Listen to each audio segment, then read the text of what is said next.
So we're not going to be able to identify stuff very easily, ever, without scrolls or spells, paying money for it.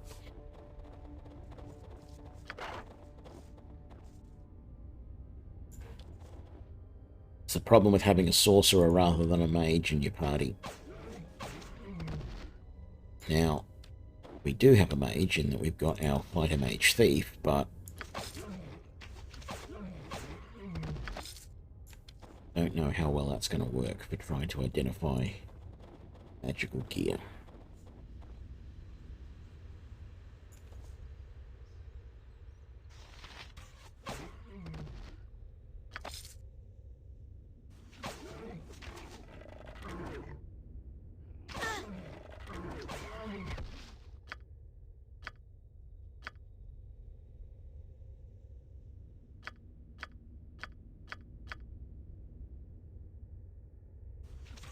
Vita mortis caio.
This is risky.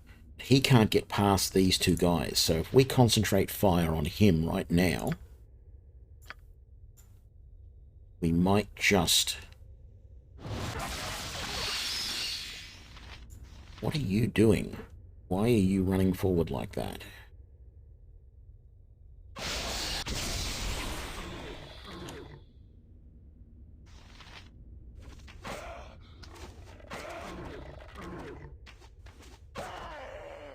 Okay, that worked out. Thankfully, those two archers were not able to hit us.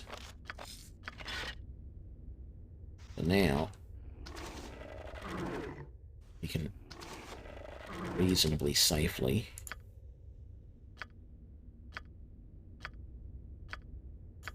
take them out.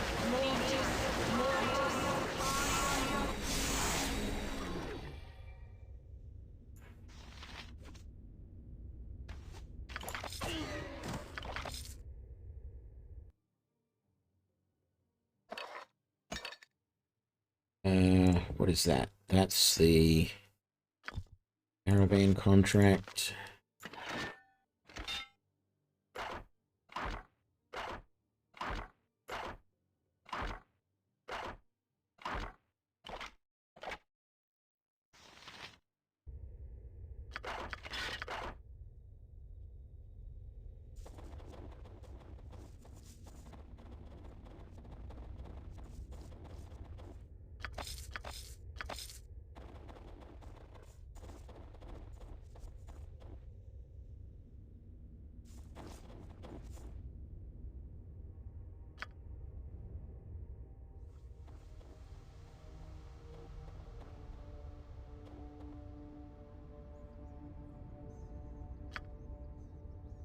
Nope, not even locked.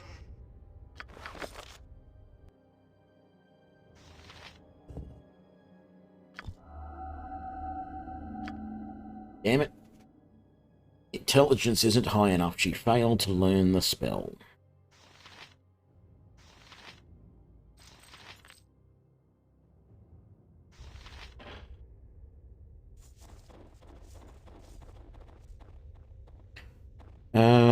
There might be a couple more baddies in here. Might have missed.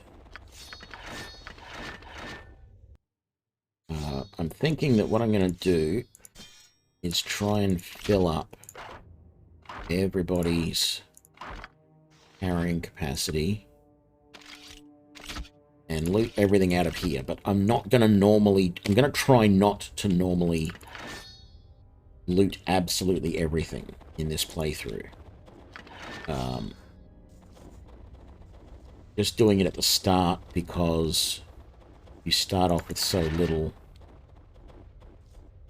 You always need a decent start in the game. And we've got all the armor and equipment that we really need. The only thing we don't have that would probably be useful is a few more healing potions.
Maybe I will carry those.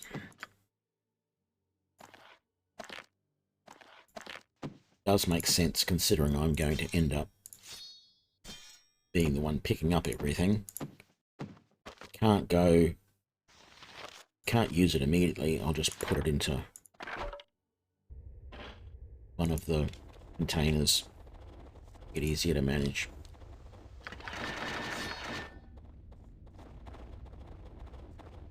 That's it. That's enough. Get out.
Yeah, see, all these battle axes are only worth a single gold. It's like, even the short swords are better than the battle axes. Didn't have anything in the potion bag.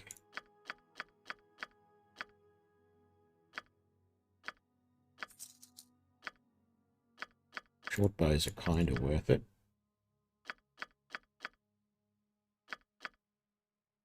Thought the Morningstars were worth more than that. It's not.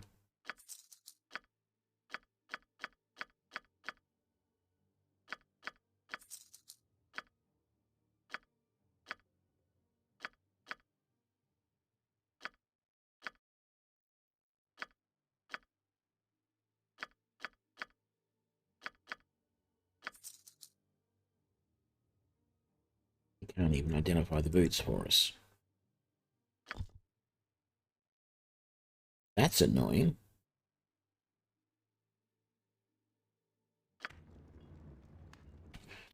Alright, let's have a look. I need more arrows. You're good. You're good. You're good. You're good. And you're more than good.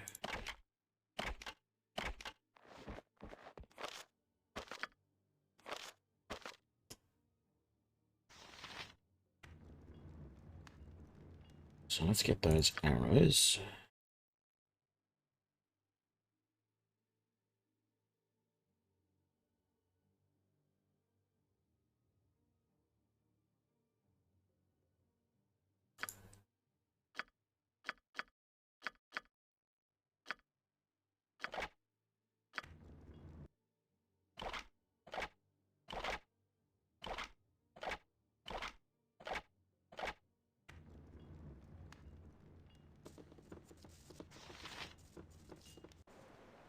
How much money do we have? 800. Haven't actually been to the temple yet, but maybe we should go over there and buy some potions. Although we do have 2 clerics in the party, so I'm hoping that we won't need potions as often. Potions are good for a quick instant heal in battle, though. If you don't think that the cleric's going to be able to get there quickly enough to do anything. Hrothgar meant yes, I am Everard. Everard of... War is but one of Tempest's aspects. Warriors, true warriors. You are free to ask, traveler. I promise no answers. 75 for a potion of healing.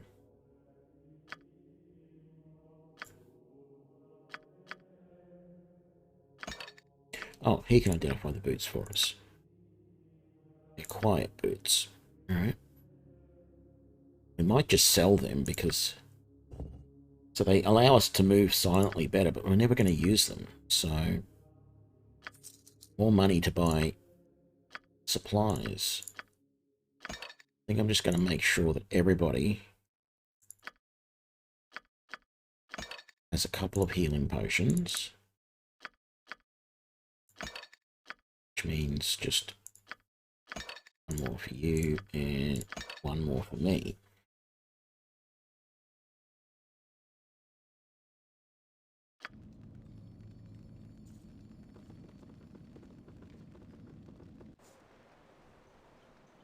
See you, Cypher. Thanks for the raid and everything.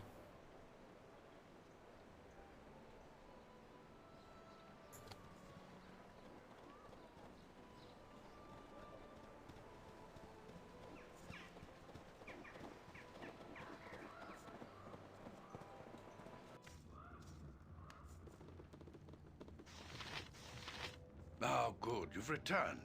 What news of the caravan from Caer Dineval? Came across a caravan just outside of town. It looks as if it'd been attacked some time ago by orcs. Tracked the orcs to a nearby cave, carried them back to the butchery. Caravan's supplies are safe within the cave. Strange. It is not usual for orcs to be so brazen as to attack caravans so close to town. I wonder if it is the anticipation of the coming winter that is driving their actions, or if it is something more. In any case, at least we can still retrieve the supplies, thanks to you. You've proven yourself to be quite capable. I'm glad you've decided to come along with us to Kuldahar. Thanks. When do we leave? We still have preparations to make before we can depart for Kuldahar. Take this list of supplies to Pomab's Emporium across town. While you're there, you might outfit yourselves with whatever gear you think you may need. Return here when you are packed and ready to go. I'm ready to go right now, but sure. We'll go back to Pomab's. And get insulted by him a bit more.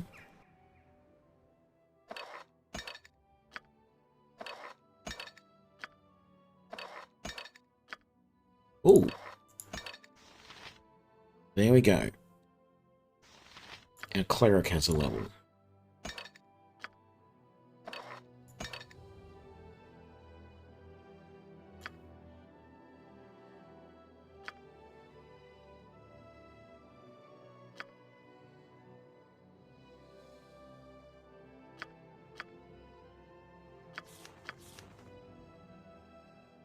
We want another bless.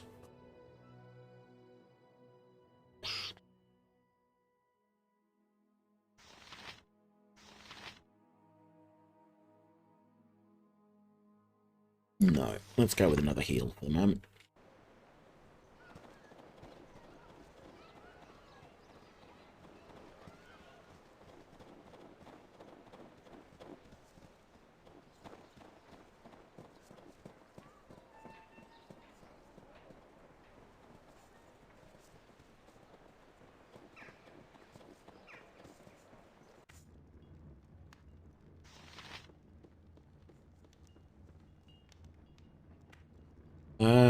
Here's the supply list from Hrothgar.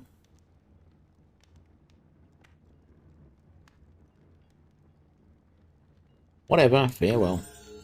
And I got a level. Wonderful.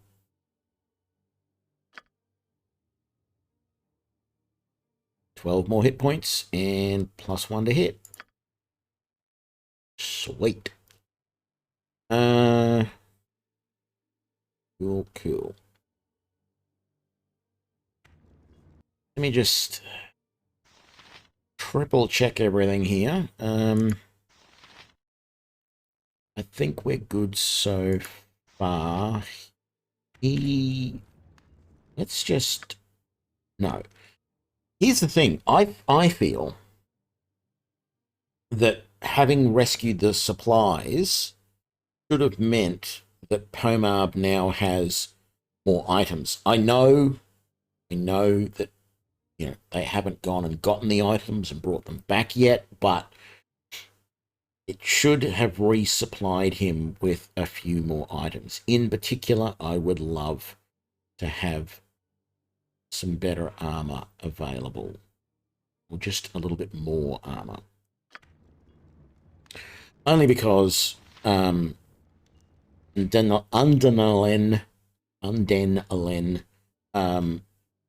only has chain on at the moment, and I'd love for her to have splint. But it's not a huge problem. She's in the back row. She's not right up at the front. What is... Okay, my armor class is 0. Your armor class is 0. Your armor class is 1. Okay, that's all, like, really good armor class for this early in the game, to be honest. And it's because of the dexterity bonuses that I've given most of them. Your armor class is 2, and then you guys are both 6 because, yeah, you can't wear armor. I don't think I have to, but let's go and rest here at the inn. Or the inn. The other one's a tavern.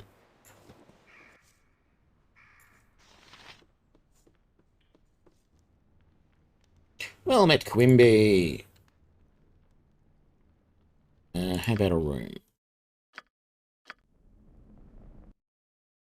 Wonderful. And off we go.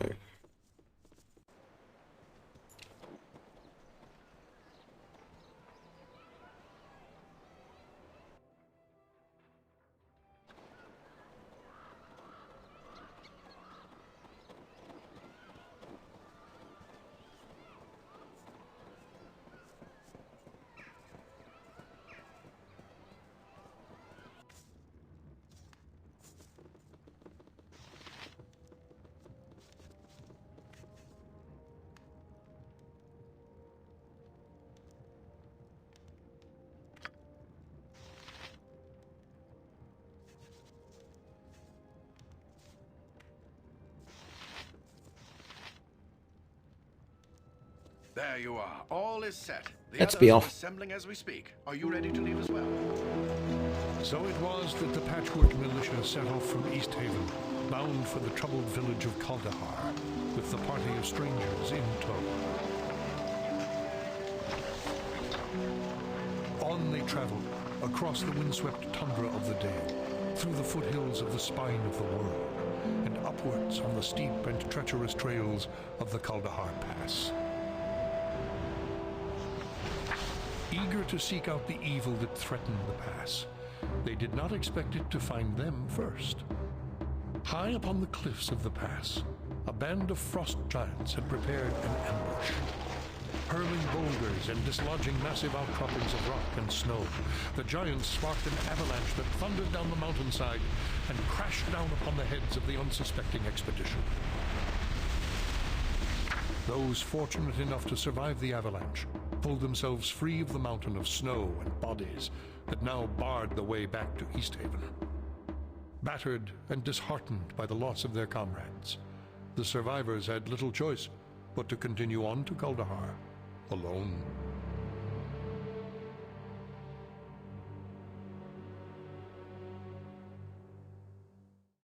Boo-hoo, we're all alone.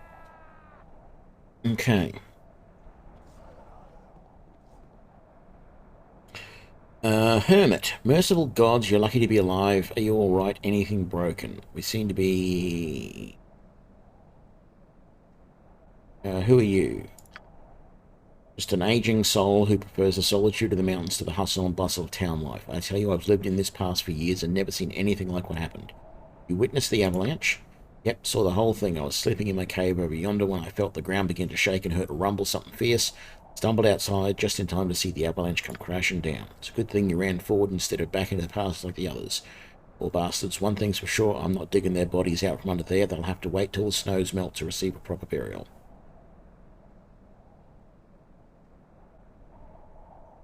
We're touched by your concern for our fallen comrades. Do you by chance know the way to Kaldahar? Why do you want to go to that miserable little burg? Nothing there but a big tree and a bunch of shacks and lean-tos. It's an eyesore, if you ask me.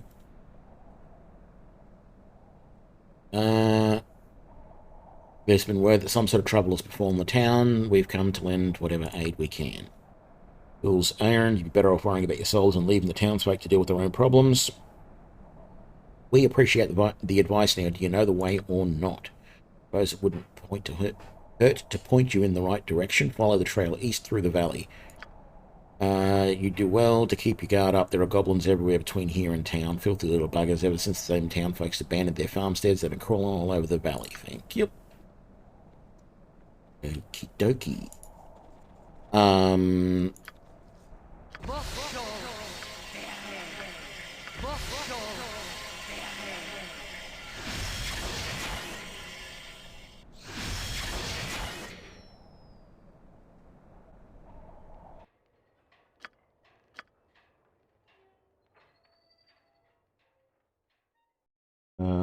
No, it's... Hold a hard pass, and we'll do a quick save as well, because it means it's quicker to cover from. What have we got? A goblin. A dead goblin. Another goblin. This one, an archer. A dead goblin archer.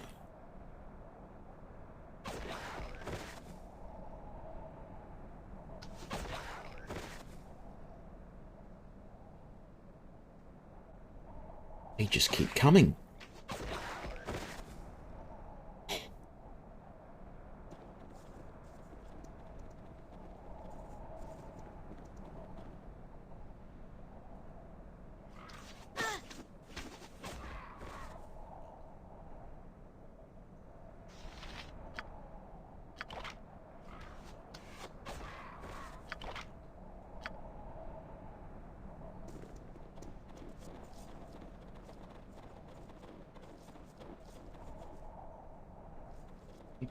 Up there.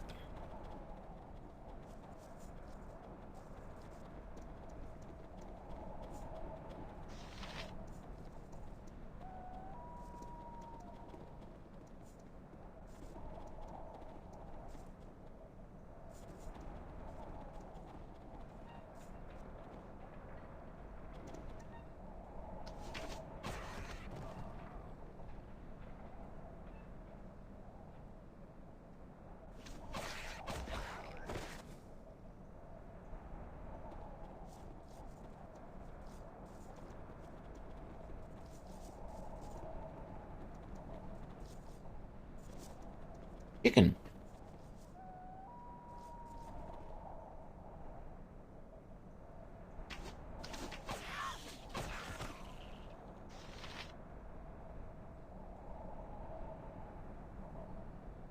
Come on, attack, for crying out loud.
Goblin Marshal, hey? So much for the Goblin Marshal.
Okay, here's where things start to get weird.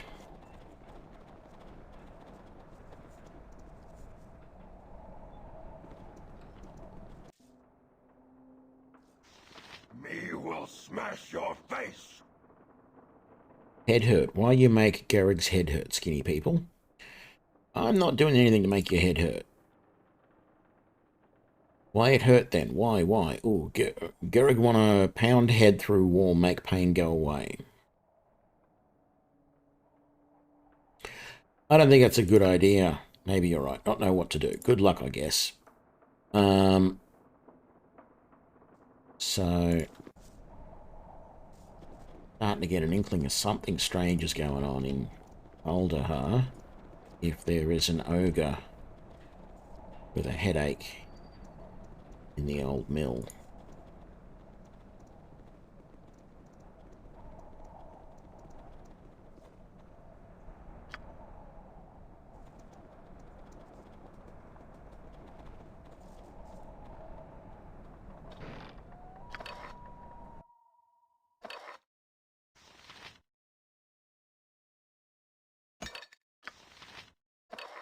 You seem to be always getting hit for some reason, so let's give you that. We want that.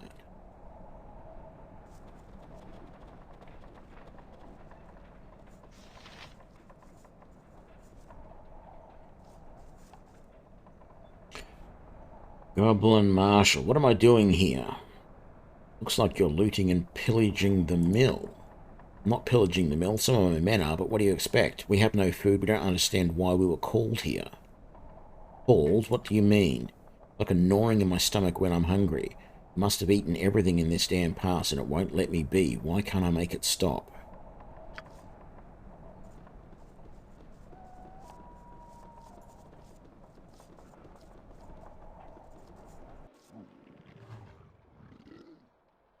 Who you? I'm Ulligar, Chief of the Bleeding Eye. Bow before me and pay tribute. Are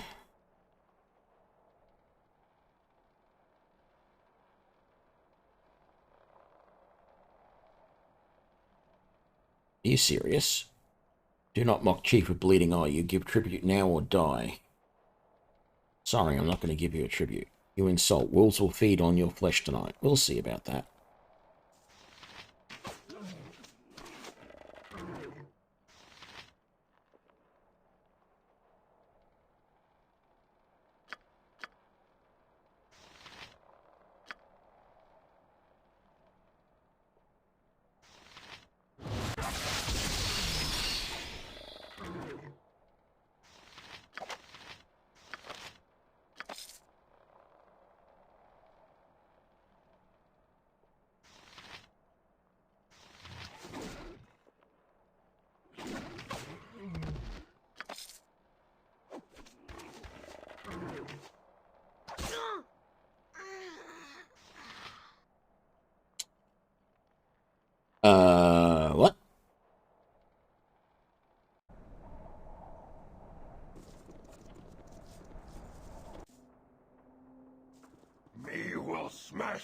face!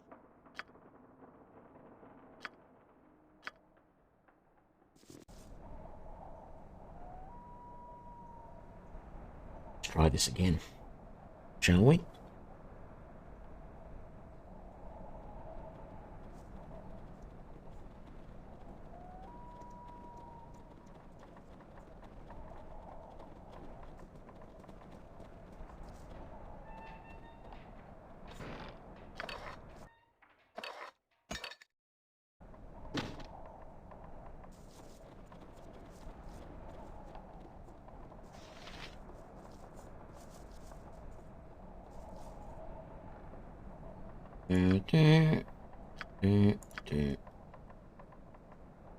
Okay, this time we'll save before we go in. A little bit better idea. And our party... yeah,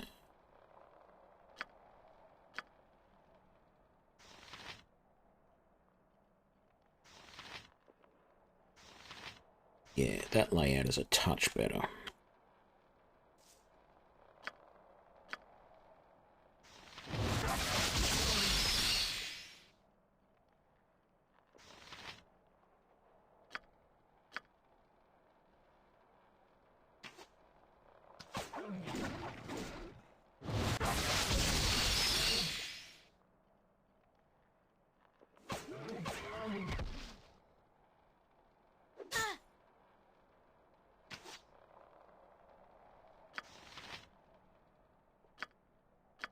Vita, mortis, caria.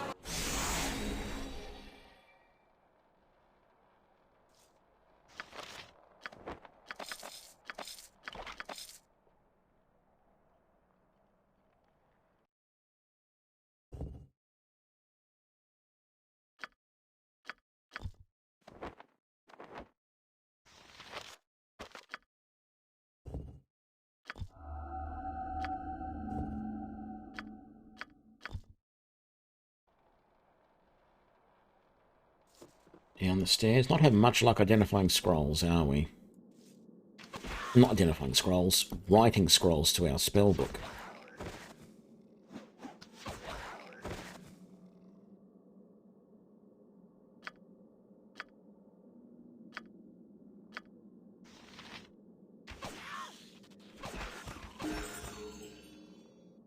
Someone got a level. Our paladin.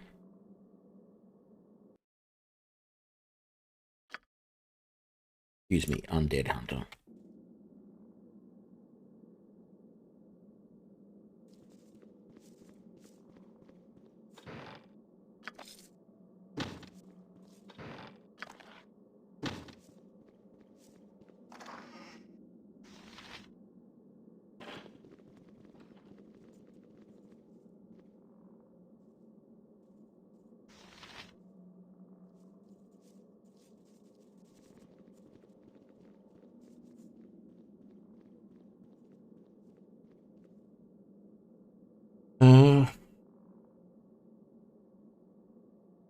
What are you doing in the closet? Hiding from the goblins. Everything's all good. And our mage, our sorceress, got a level.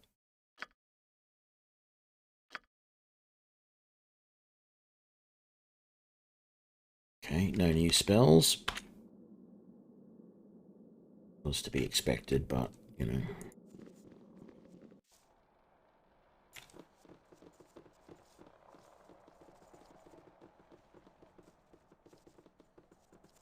Come on. I hate it when they get stuck like this.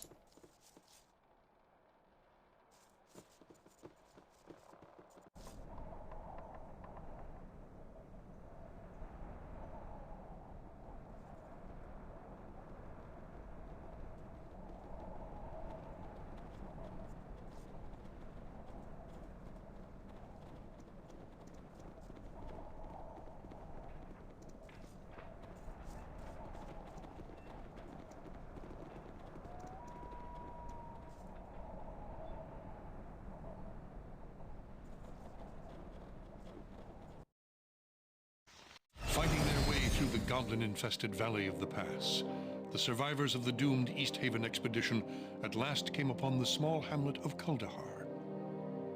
Nestled within the roots of a massive oak tree, the tiny cottages were a welcome sight for the weary travelers. As the party approached the town, a warm breeze blew over them, chasing away the chill of the frozen pass, and carrying with it the sweet scent of cooking fires.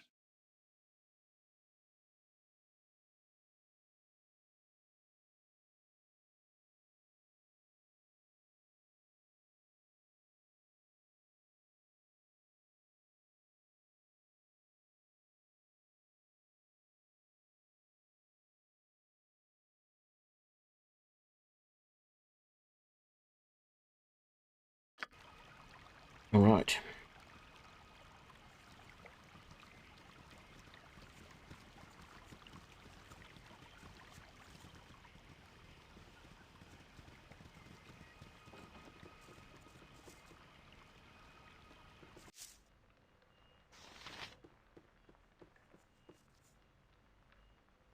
Whereso the wind blows, travellers seek shelter and supplies. Good day and cheer to you. My name is Gareth. I tell by the cut of your cloth and your bearing that you are a visitor fresh to Kuldahar. Is there something you wish to purchase? What have we got for sale?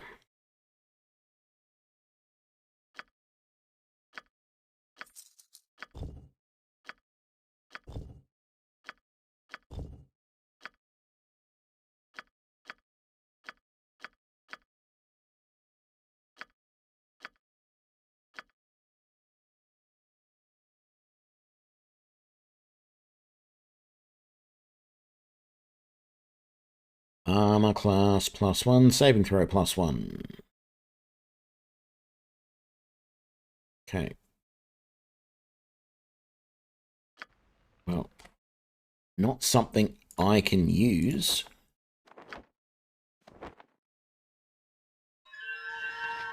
Because I am a wizard slayer. But it's probably going to be useful to our mages, etc. Yep. Oh, good. Oh, yeah, let's head out. Hang on. Is there anything he's got to buy that we want?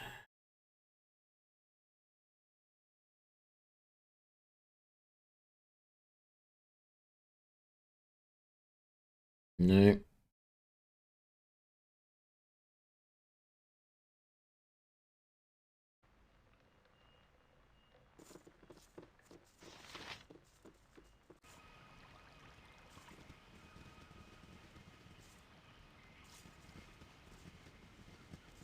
I know that up here is a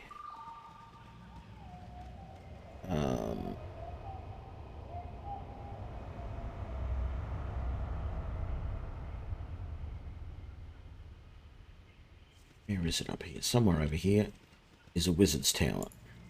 Right here? Yeah.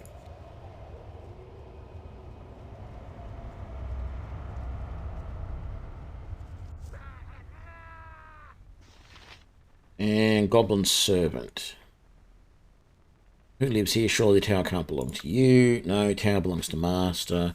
Weenog only servant. Cleans tower, makes bed, cooks food for Master. Who's your Master? Or Uck, the Master, great wizard the Master is. Where might I find him? Study through the door.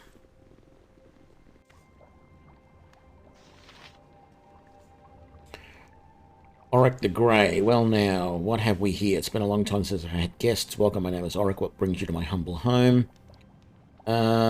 Questions about the disturbance in the past.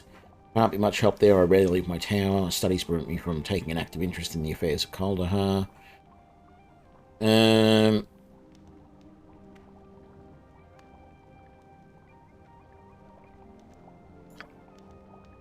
What's important about your work?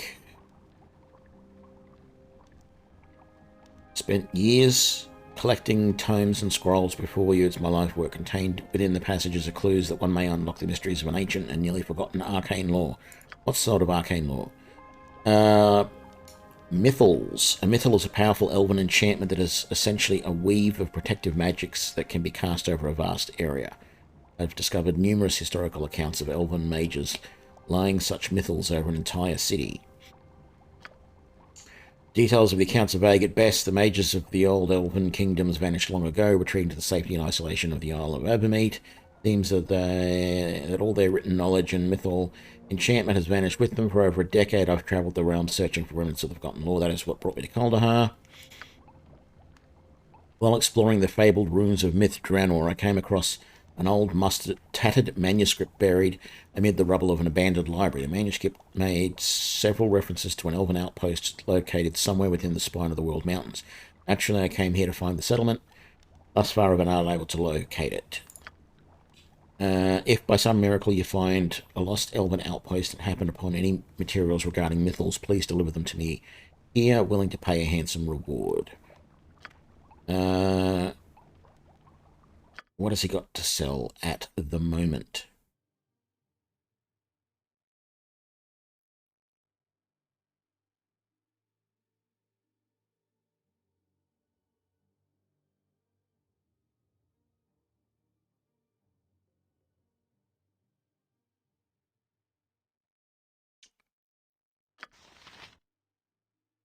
So, we already know sleep and mage armor.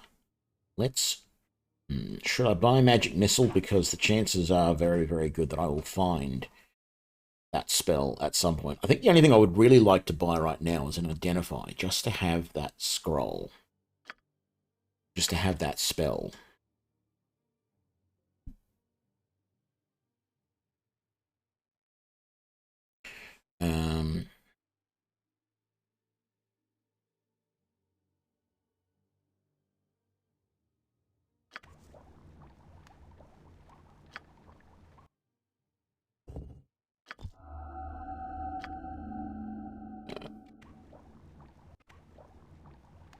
Let's try that again.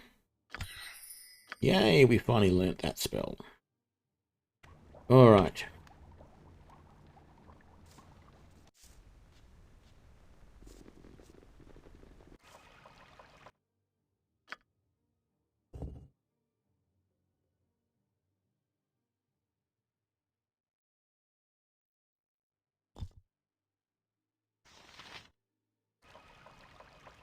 Doesn't seem like it's a problem, so maybe we're all good.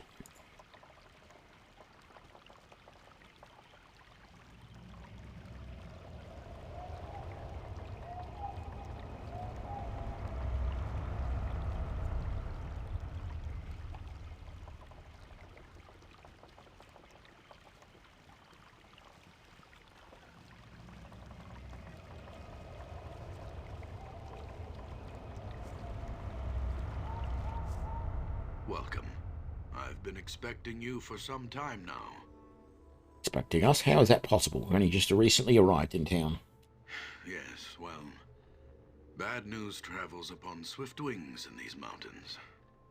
I know about your expedition from Easthaven. I know why you are here, for it was I who sent for you.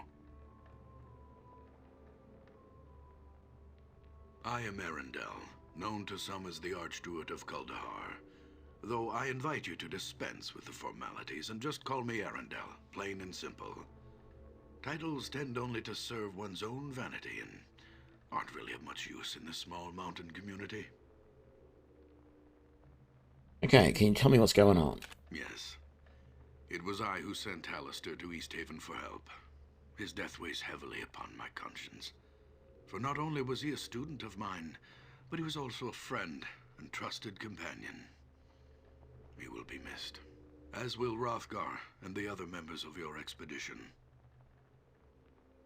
You know about the avalanche? Oh, yes, I know.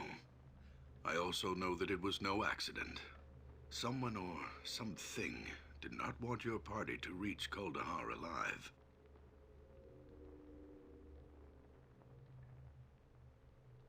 What's going on? There are malevolent forces at work in these mountains.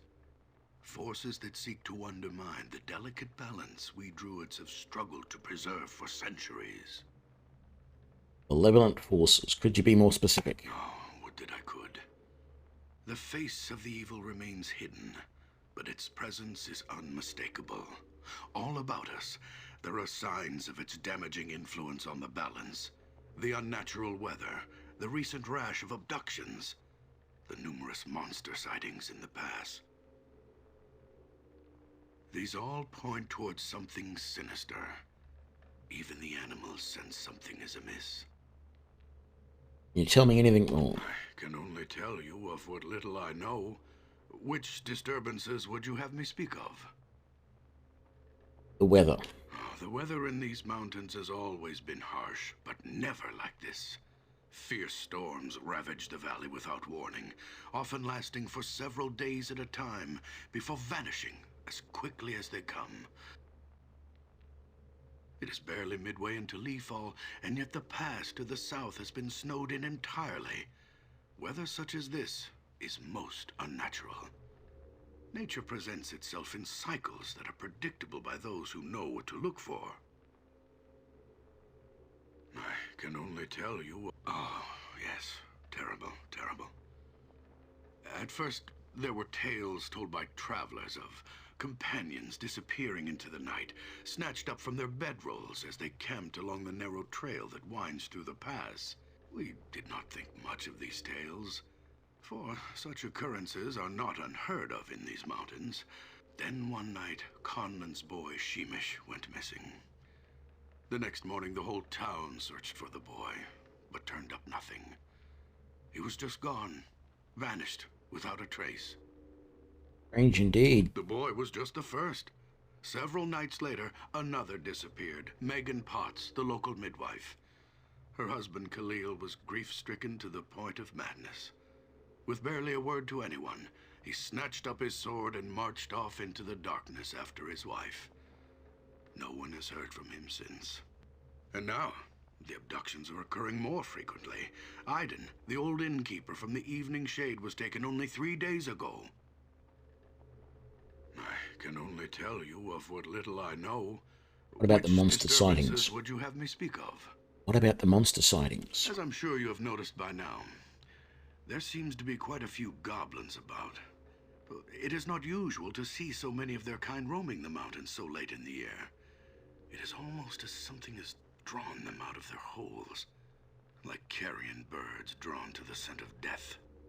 As if the goblins weren't enough, several giants have been spotted moving through the pass in groups as large as 10.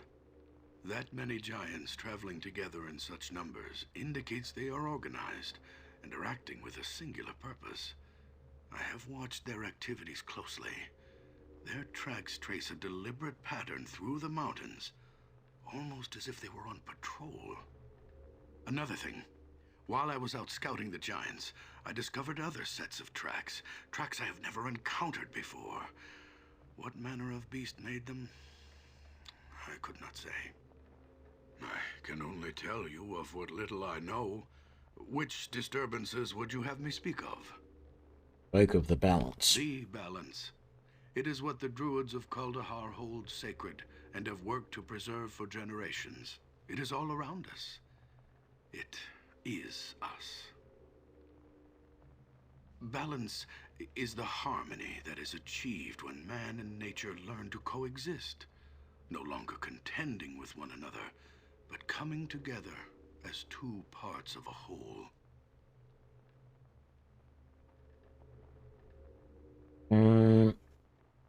What can you tell me about the druids of Kuldahar? Balance is the belief that this town is built upon, the very reason for its existence. Druids of Sylvanas, the Oak Father, have tended this shrine since the beginning. For hundreds of years, we have striven to achieve the ideal balance between man and nature. When settlers finally came to this pass, it was the Archdruid Tolban, my predecessor, who laid the foundation for the relationship that led to the birth of this community. Shrine? The great oak, the massive tree that stands above us, around us. It is a holy shrine to Sylvanas, for it was he who planted its seed when Faerun was first born. It is a testament to the raw power of nature, a monument to its ability to thrive in the face of adversity.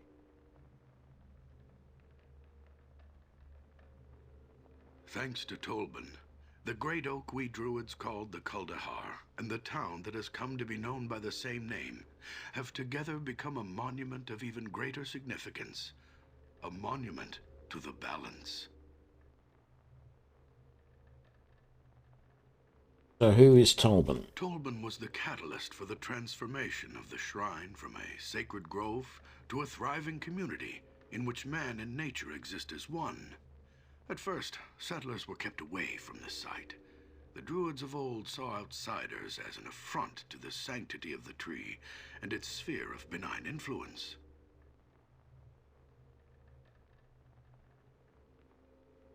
They erected thorny brambles to keep intruders out, and used their powers to frighten away the men and women that came to build homes in a place they felt was obviously so close to the gods. It wasn't until the succession of Archdruid Tolban that things changed. Unlike his predecessors, he believed that the settlement of the valley was not only inevitable, but it was actually the will of Sylvanas. He also believed that we had been wrong in keeping the settlers away, and that the Oak Father had intended people to share in the miracle of the Great Oak from the beginning.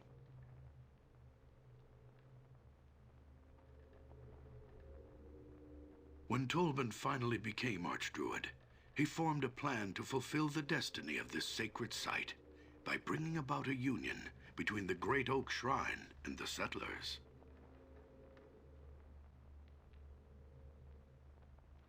It was this union that the Archdruid Tolban believed would achieve the harmony that we had been striving for generations. The harmony between man and nature. As it stands, Kuldahar is a monument to this vision. The tree and town exist in a natural symbiosis, where it is next to impossible to tell where one leaves off and the other begins. But now, the balance is threatened.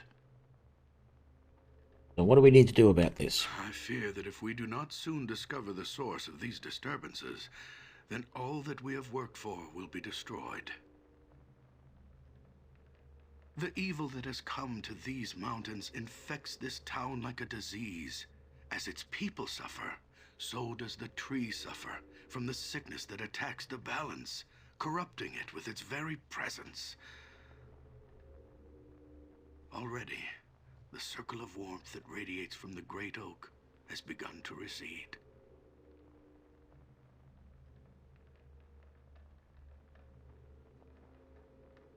We were forced to abandon the outlying farmsteads as a result of the shrine's fading power. If we do not take action soon, I am afraid that the life-giving warmth will cease altogether. Both the great oak and the town nestled within its roots will die. This must not happen. We need your help. Okay, together we'll work things out. What must we do? What must we do? I suggest you begin by investigating the Vale of Shadows. It is a place not far from here. Darkness has always clung to the floor of the small canyon, as if the light of the sun itself were wary of the place. There are a number of ancient crypts hidden within the shadows of the Vale's narrow cliff walls. There have been rumors of the dead awakening and emerging from their dusty tombs to walk once more amongst men.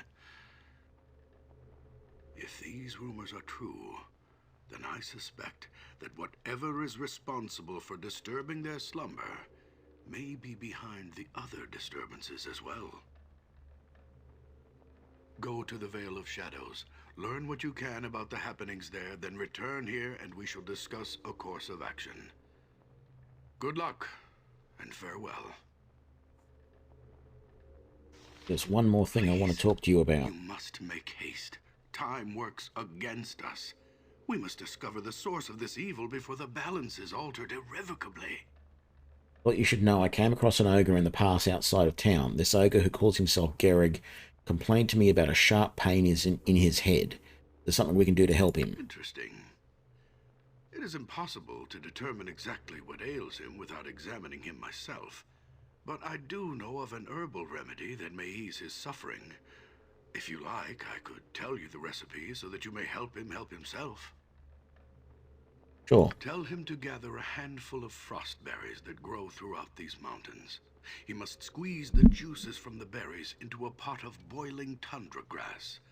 Once mixed, the entire brew must be consumed in order for the pain to subside. I shall tell him.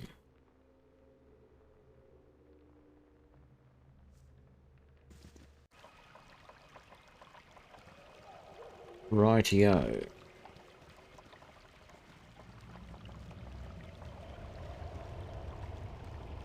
So that gives us everything we need to know about the west sort of stuff as it stands. There's nothing much in most of the houses around here, if I remember rightly. At least at this part of the town.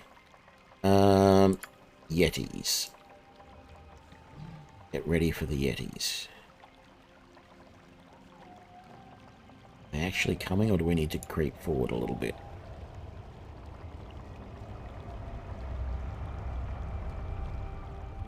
We do need to creep forward a touch.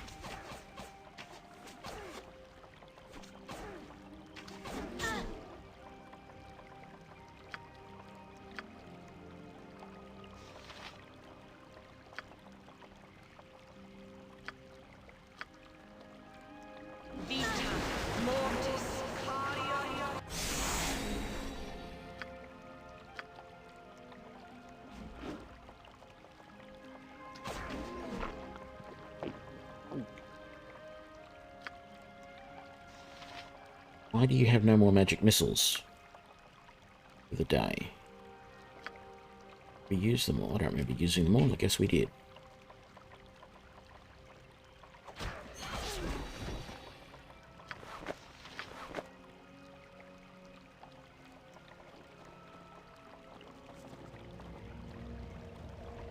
Pretty sure we can find someone to sell that to.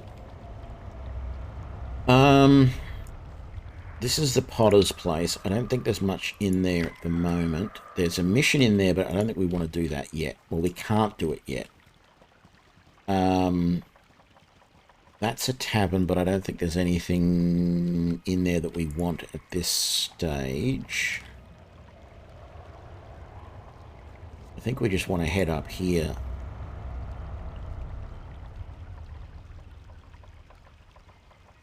So there is a temple down there.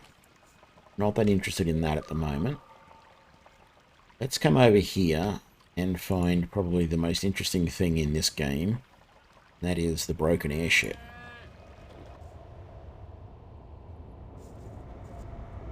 There is the gnome who owns it. Oswald Fiddlebender. Oh, hello there. Didn't see you come in. What can I do for you? Who are you?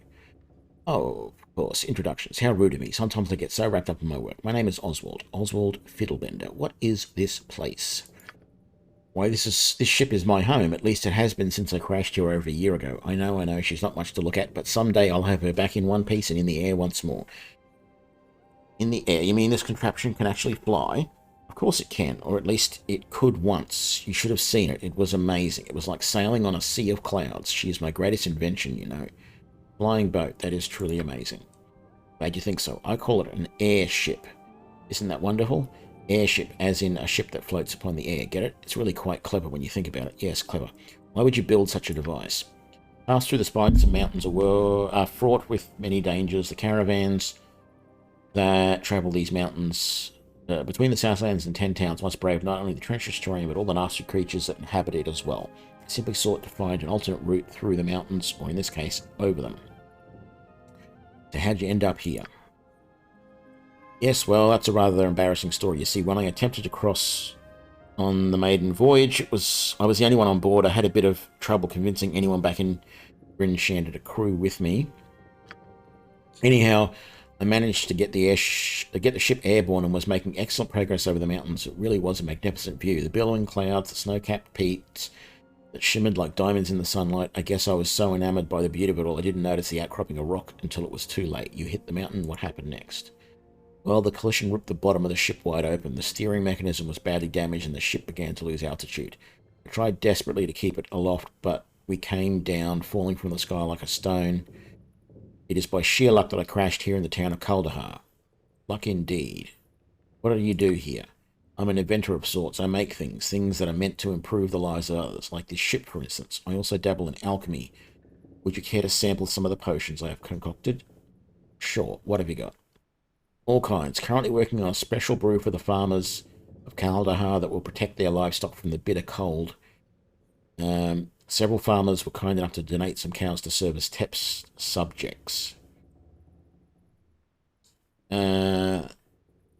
You're feeding experimental potions to these cows. Don't you think that's kind of cruel? Nonsense. I would never hurt these animals. In fact, I come to think of them as my friends. Besides, without my help, they would all freeze to death. I see. Do you have any potions? Most certainly. I'll be happy to supply whatever potions you need at a fair price, of course. What have you got? Okay, he's got more healing, antidotes, elixir of health, bunch of other stuff. Potion bag we don't need. Mummy's tea is something that you find every now and then around here. I need to sell these Yeti pelts. We don't have anything to be identified at the moment, do we? No. Okay.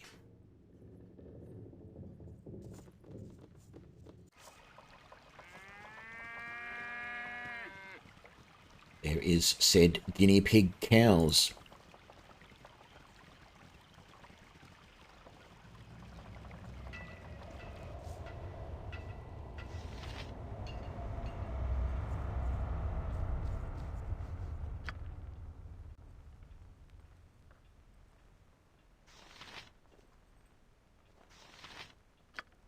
Come on. Remember now, when you come into here, you have to be in the 2 abreast formation, not the 3 abreast. Otherwise, it's really hard to talk to this guy. Welcome, stranger. What can I do for you? Greetings, my name is Zelphar. Who might you be? Conlon, local smith, blah, blah, blah. Best take advantage while I'm still here. Still here? Are you going somewhere? Suppose so. With all the skullduggery that's been going on around here, I imagine I won't be here much longer. Are you planning to leave? Oh, I wish that was possible. The southern pass has long since been snowed in by this damnable weather. Now I hear that the northern roads, 10 towns are blocked by an avalanche. Mark my words, none of us will last through the winter. We're all done for. I have no intention of dying here. Why is it you're so ready to line your own grave? Not much for me to live for, really. My Mary passed away a few years ago from the fever, and now my son's gone missing, snatched out of his bed in the middle of the night, right out from under my nose. He was just a boy. I'm sorry, Conlon. Any idea who or what took him? I knew that I wouldn't be standing around pounding metal. He just vanished, I tell you, gone without a trace. Even old Arundel couldn't find a trail, and he's got a nose for such things. I imagine whoever took him will come back for me next. I can't say I'll be unwelcome. I've spoken with Arundel. He believes the source of the disturbances lies within the Valley of Shadows. That doesn't surprise me. The place reeks of evil. Okay, what have we got for sale?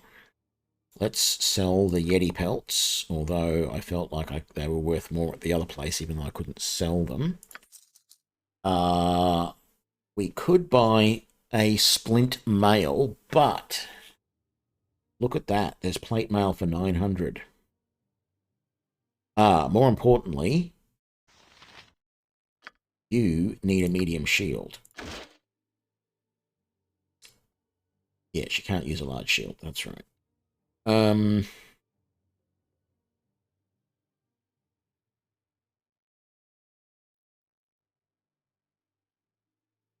Lots of good gear here, but we can't afford any of it right now. Ammo belt for 300.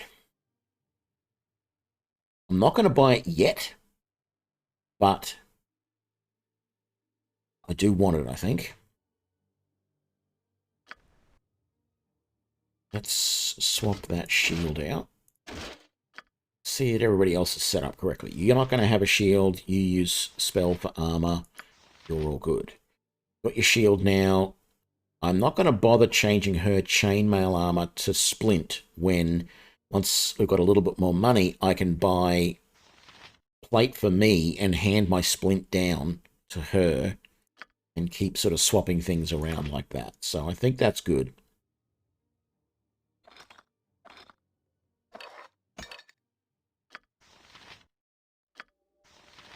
So everybody else is all set up reasonably well.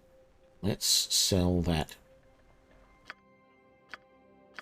for a gold, and we are done. I'm going to come over here and just sort of reveal. This is the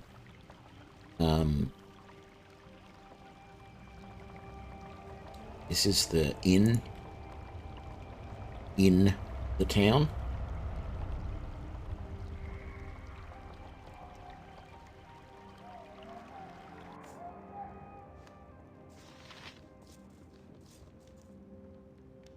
Looking for a room, or do you want to let the chill in? I got no rooms for stragglers. Yep, I'm looking for a room. I've got a little space left, but I don't want to hear any haggling over prices. This is the only inn in town, so don't even be thinking you're finding a better deal elsewhere. Very well then, let's see what you got. We will rest in the noble room, because I'm not going to stinge on the price of anything at this point.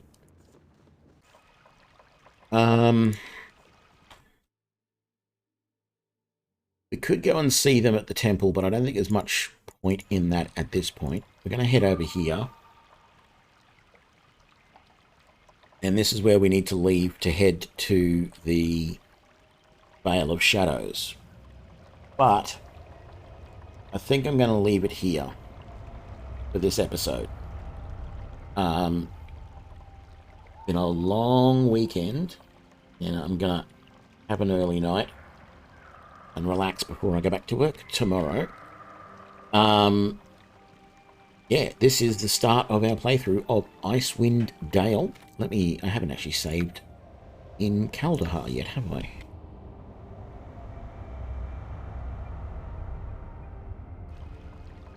I hope you are enjoying this playthrough.